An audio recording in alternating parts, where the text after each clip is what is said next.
There's so many different moving parts of PFPA, and there's been accomplishments in so many of them. When you ask this question, it's kind of hard to neck it down. One big one was the full-scale exercise that we did. We had a mass casualty incident, a complex coordinated attack, kind of threw the kitchen sink at the operators on what was going on. But while it was a great tactical exercise and we kind of got to practice that response, we had over 500 people from other local local partners, allied agencies that got to participate. There was a line of emergency equipment going out South Parking working on that mass casualty exercise. So not only we get to practice the immediate tactical response, we got to exercise those larger emergency management pieces. More importantly, we got to build those alliances that are so successful to what we do. We have a very unique environment that lets us operate here, that people can come and actually train here. So outside of just everything that was learned that day and in the AAR, those enduring partnerships are how we're going to succeed and thrive and survive if something unfortunate does happen here. It gets done on those days, on those weekends, and that was something that the team put in months of work to accomplish. I'm super happy about it.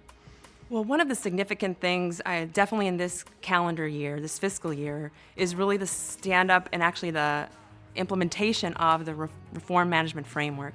The Reform Management Framework is really a simplified process that allows us to examine opportunities for efficiencies across the department, working with CAPE and Comptroller to drive savings back to the warfighter. We were able to save over $5 billion this year and $44+ billion over the FIDIP. So that was significant for us, especially since we brought fidelity into the process as well as savings back to the front line. In addition, we actually were very involved in supporting the DSCA, integrating personnel vetting and facilities clearances. In turn, we've actually been able to integrate those processes with the time to hire, security and suitability, as well as the HR shared services capability.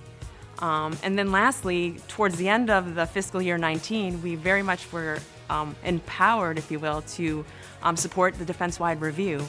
So it was so significant, a 4-month period of which we were able to dive in, examine all of the defense agencies across the department and find low-hanging fruit, if you will, to save over $5 billion in efficiencies. And this was such a grassroots effort working with CAPE and Comptroller, which was so significant, and now we're looking forward to phase 2, where more opportunity is going to be present. So WHS actually has accomplished a lot in the last year. One of the things we've accomplished is we've awarded more contracts than we ever have in the history of Washington Headquarters Services. We also have worked with Virginia Department of Transportation in the huge project of transforming the 395 express lanes and hot lanes. And they worked directly with WHS and on our actual reservation here to allow commuters to have easier access and to also allow commuters easier access into the district. The director of WHS in 2019 stood up the very new Office of Customer Experience, and that Customer Experience Office is an advocate for customers. We work directly and partner with our customers and reach out to them to ensure that we're providing the best customer experience across the organization to ensure better capability, better functionality, and to ensure that the customer is getting what they need in order to fulfill their missions. One of the things that we were very proud of is that we finalized our review of all of our 716 codified regulations to support our regulatory reform efforts. To date, we completed 120 repeals, 9 replacements, and 14 modifications, resulting in $21 million in savings to the American public. One of the other big things that we lead is compliance in Freedom of Information Act and Privacy Act compliance. And what we did this year is we led 4 business capability acquisition cycle reviews for 4 lines of businesses in those areas. We're expecting great results on that to reduce resources and increase efficiencies. Well, one of the big areas that we also oversee is intelligence oversight, and our team goes out and inspects our defense intelligence components, and we led 6 different component inspections last year. So that was really exciting, and we that's to result in a better compliance in our critical intelligence requirements. One of the things that really stands out is the tremendous amount of work that went into streamlining the annual certification process. In addition to that, we have portfolios that we're now moving forward to managing based on the capabilities. So this office has been around for about 8 to 9 months, and basically from management of the 4th Estate, really from where the congressional point. So they have a relatively small staff, roughly around 8 to 9 people, with 2 GSs. Most of them are contractors, and I'll tell you, just publishing those types of reports with the minimum staff it has been phenomenal. This has been quite the year for the Organizational and Policy Decision Support Team. We have been involved in multiple statutory initiatives that have been mandated by the Congress, which have had substantial impacts on the Department of Defense.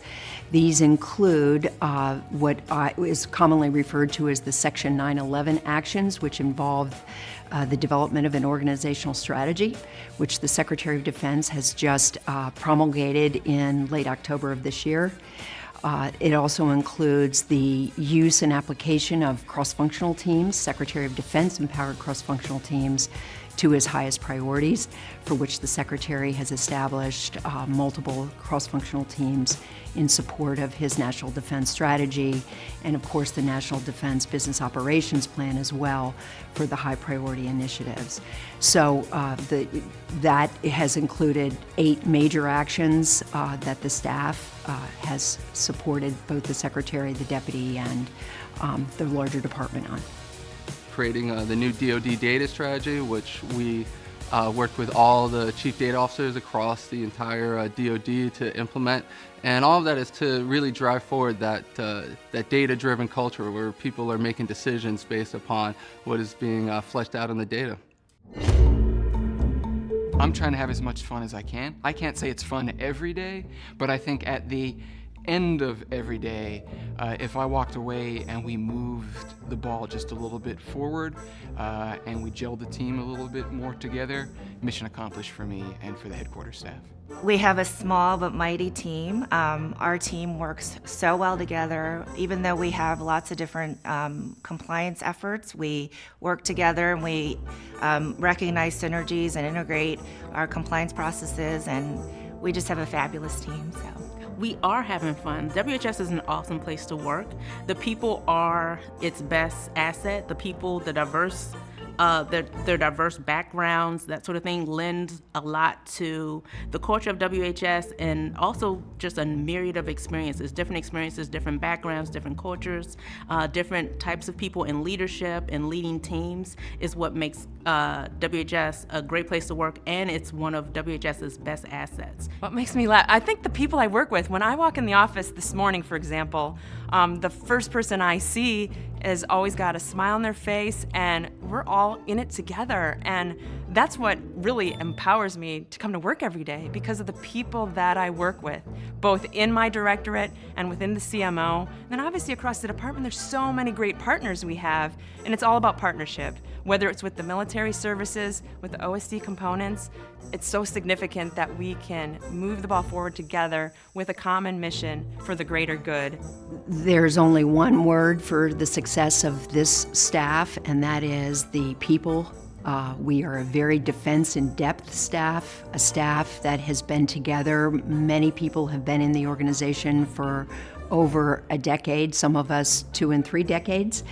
And I think when you're working organizational policy issues that impact the organization structure of the department, it is absolutely crucial to have a staff that has the long view and has the understanding of the Department of Defense in depth. The team is great. You know, we work well together. We do have fun. It's a lot of hard work, and I'm gonna tell you, Miss Cutler, she is a driver.